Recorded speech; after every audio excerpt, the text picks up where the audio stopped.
বিসমিল্লাহির রহমানির রহিম। আসসালামু আলাইকুম ওয়া রাহমাতুল্লাহি ওয়া বারাকাতুহু। সম্মানিত বিনিয়োগকারী ভাইয়েরা, আপনারা আজকে দেখেছেন মার্কেট কেমন জানি একটা থমকে আছে।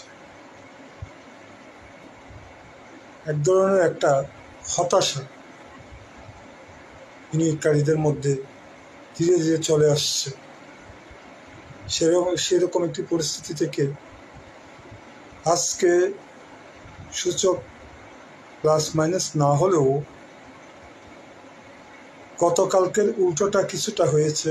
গতকালকে যেটুকু লুজার হয়েছিল আজকে সেটা গেইন হয়েছে, গতকালকে যেটা গেইন হয়েছিল সেটা আজকে লুজার হয়েছে।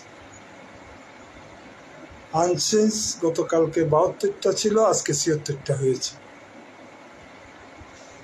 অর্থাৎ আমি বলতে চাচ্ছি আজকে গেইন হয়েছে 163টা শেয়ার, লুজার হয়েছে 156টা শেয়ার। কিন্তু লেনদেন আবারও 600 গড় পার হয়েছে, সেটা হচ্ছে গুড সাইড। প্রায় 90 কোটি টাকার মতো লেনদেন আজকে বেশি হয়েছে।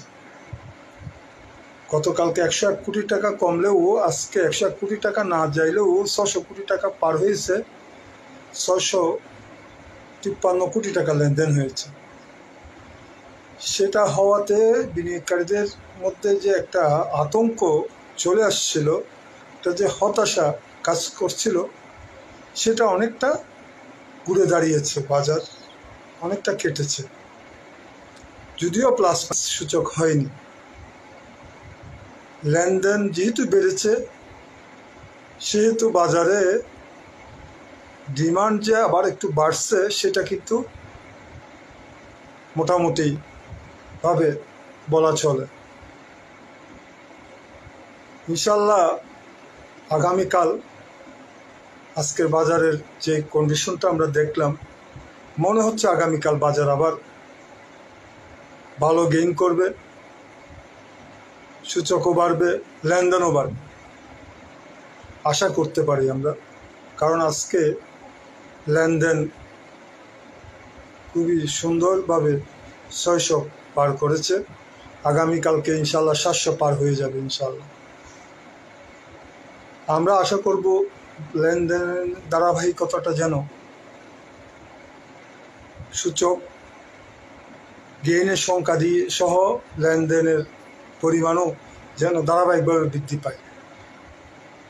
সেটা যদি না হয় টানা, তাহলে বিনিয়োগকারীরা কিন্তু আবারও আস্থা হারিয়ে ফেলার সম্ভাবনা। গতকালকে কিন্তু বিনিয়োগকারীরা হতাশ হয়ে গেছিল, আজকে লেনদেন বাড়াতে হতাশাটা কেটে গেছে। আপাত দৃষ্টিতে মনে হচ্ছে হতাশাটা কেটে গেছে। সুতরাং এখন আমাদের লক্ষ্য হবে আগামীকাল থেকে টানা বাজার আবার ভালো করে বৃদ্ধি পায়। সেইভাবে যারা বাজার সংশ্লিষ্ট আছেন তাদেরকে কাজ করতে হবে। প্রফিট টেকিংয়ের প্রবণতাটার থেকে বেরিয়ে আসতে হবে। আমরা বারবার বলছি শেয়ারের বৃদ্ধির ধারাবাহিকতাটা থাকতে হবে। আপনারা দেখেন আজকে রাশিয়ার শেয়ার মার্কেট, আজকে পত্রিকার মধ্যে নিউজের মধ্যে দেখলাম শুল্ক আরোপের যে ঘটনাটা, সেটার কারণে রাশিয়ার শেয়ার মার্কেট, আমেরিকা যে শুল্ক আরোপ করেছে রাশিয়ার উপর, ইউক্রেনের সাথে যুদ্ধ স্থগিত না করলে তাদেরকে এরকম এই শুল্ক আরোপটা কার্যকর হবে তাদের উপর। এই নিউজে আমেরিকার শেয়ার বাজার মারাত্মক ধরনের উত্থান হয়েছে, বড় ধরনের উত্থান হয়েছে রাশিয়ার শেয়ার মার্কেট। চিন্তা করেন, রাশিয়ার আর আমাদের দেশে শুল্কের খবরে বাজার নিচের দিকে চলে আসতেছে। এখনো সরকার কোনো গতি করতে পারে নাই 35% শুল্ক আরোপের। এটা আগস্টের 1 তারিখ থেকে শুল্ক আরোপ, কি হয় বোঝা যাচ্ছে না। তার উপর ওয়ালমার্ট, এই যে পোশাক যে আমাদের দেশ থেকে আমদানি, আমরা যেটা রপ্তানি করি আমেরিকায়, ওয়ালমার্ট আমাদের বড় একটা বায়ার, তারা আমাদের পোশাকের অর্ডারটা স্থগিত করেছে। ওরা যে অর্ডারগুলো বাংলাদেশকে দিয়েছিল সেগুলো স্থগিত করেছে। এগুলো ব্যাড নিউজ। এরপরও বাজার মাশাআল্লাহ আজকে ঘুরে দাঁড়ানোর যে ইঙ্গিত দিল, আবার সেখানে আমরা ভরসা রাখতে চাই। এইভাবে টানা 6,500 যখন পার হয়ে যাবে বাজার, তখন অটোমেটিকলি বাজারে প্রফিট টেক যা যা যেটা বাজারের নির্দিষ্ট একটা গতিবিধি বা নির্দিষ্ট একটা কালচার বাজারের জন্য, শেয়ার মার্কেটের জন্য কারেকশন হবে, আবার আপ হবে, আবার কারেকশন হবে, আবার আপ হবে। এই যে বাজারের একটা নিয়ম, এটা কিন্তু শেয়ার মার্কেটে সারা ওয়ার্ল্ডে আছে, কিন্তু বাংলাদেশের মতো এরকম ধারাবাহিকভাবে পতন হতে থাকার মতো বাজার ওয়ার্ল্ডে কোথাও নেই। সুতরাং অন্যান্য আমাদের দক্ষিণ এশিয়া শেয়ার মার্কেটে একদিনে সূচক যত বাড়ে অত সূচকও বাংলাদেশে নেই বর্তমান শেয়ার মার্কেটে। সুতরাং শেয়ার বাজার বান্ধব সিদ্ধান্তগুলোতে যেতে হবে, এবং বাজার যে এখন ঘুরে দাঁড়ানোর আবার 600 কোটি টাকা পার করেছে, আবার এই ধারাবাহিকতাটা যেন এভাবে 700, 800, 900, 1000 কোটি টাকা, 1200 কোটি টাকা এভাবে ধারাবাহিকভাবে যেন বাড়তে থাকে লেনদেন, এবং শেয়ারের গেইনের সংখ্যাও যেন ধারাবাহিকভাবে বাড়তে থাকে। কোনো কিছুই যেন বৈশ্বিক কোনো কিছু যেন আমাদের দেশে প্রভাব ফেলতে না পারে, আমরা এই ডিমান্ডটা তৈরি করতে হবে। আমরা আমাদের দেশের বিনিয়োগকারীরা, তখন দেখবেন সকল বিনিয়োগকারী, বিদেশি বিনিয়োগকারীরাও আমাদের দেশে বিনিয়োগ করতে ঝাঁপিয়ে পড়বে। এখানে আরও কিছু বিষয় আছে। দেশের আইন শৃঙ্খলার চরম অবনতি হচ্ছে, খুব নির্মম কিছু ঘটনা ঘটছে, যেগুলোর কারণে বহির্বিশ্বের যারা বড় বড় ইনভেস্টররা তারা দেশে বিনিয়োগ করতে ভয় পাবে, তো স্বাভাবিক। সেগুলো কন্ট্রোল করা আমাদের বর্তমান সরকারের খুবই জরুরি, এবং এগুলো ঠিক না করলে বিদেশি বিনিয়োগকারীরা আসবে না। এখন কিন্তু বিদেশি বিনিয়োগকারীরা আস্তে আস্তে এদেশের শেয়ারে বিনিয়োগ করার জন্য আস্তে আস্তে ঢুকছে। জেড ক্যাটাগরি ফাইন করে দেওয়া, এই ব্লক করে রাখা অ্যাকাউন্ট, এগুলো কোনো সমাধান নয়। আপনি রাজনৈতিক বিবেচনায় কোনো কোম্পানিকে দেখলে হবে না। কোম্পানির মালিক হয়তো রাজনীতির সাথে জড়িত, সেজন্য কোম্পানিটাকে আমরা ক্ষতিগ্রস্ত করে দিব, এরকম চিন্তা ভাবনা আমাদের থেকে বের করতে হবে। কারণ কোম্পানিটাতে অনেকগুলো কর্মচারী চাকরি করতেছে। এই কোম্পানির উৎপাদন দেশের উন্নয়নে লাগতেছে, দেশের জনগণের জন্য লাগতেছে, বৈদেশিক মুদ্রা অর্জনের জন্য লাগতেছে। আবার এই কোম্পানি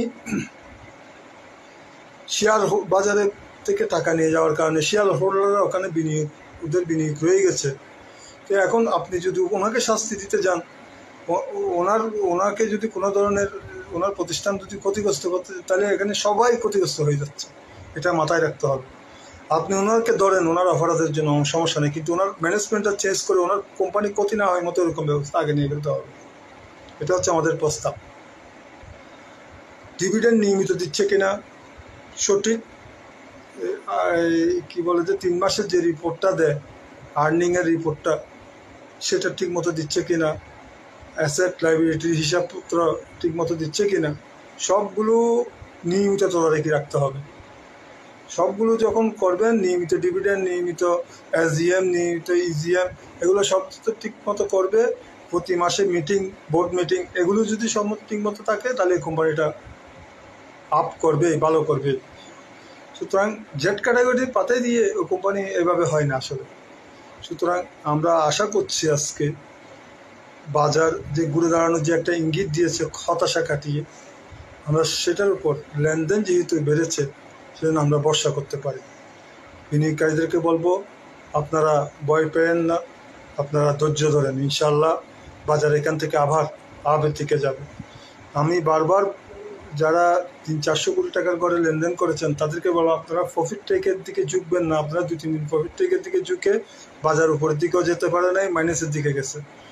আজকে প্লাস মাইনাস হয় নাই, বাট আজকে লেনদেন 2-5টা শেয়ার গেইন বেড়েছে, 2-5টা শেয়ার লুজার কমেছে, এই আনচেঞ্জ বেড়ে গেছে এই অবস্থা।